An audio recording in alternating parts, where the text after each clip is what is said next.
स्वतःच्या आयुष्याची संपूर्ण जबाबदारी घेणं हे जगातलं सर्वात अवघड काम आहे.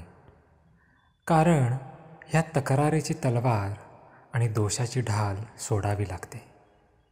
मागण्या भस्मसात होतात. अपूर्ण इच्छा आणि उत्तराची वाट पाहत असलेल्या प्रार्थना ह्याचं ओझं छातीवर घेऊन मिरवावं लागतं.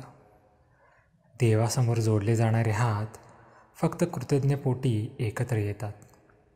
प्रारब्ध, नशीब ह्यांचे खेळ उघड्या डोळ्याने पाहावे लागतात. पण जमेची बाजू हीच आहे की अशी माणसंच खरी परमेश्वराची लेकरं असतात. लालबागचा राजा आणि पंढरीचा विठोबा अशा लोकांच्या घरच्या उंबऱ्यावर उभे असतात. येणाऱ्या प्रत्येक अडचणीला दम भरत असतात. प्रारब्धाच्या चक्रातून अगदी अलगद काढत असतात. हा मार्ग खडतर आहे. अपमानाचे काटे कर्म कापण्यासाठी रोवून ठेवलेले असतात. हा मार्ग अलौकिक आनंदाचा आहे. फक्त चालणारा दमदार हवा, तरच हे क्षितिज गाठण्यात मजा आहे.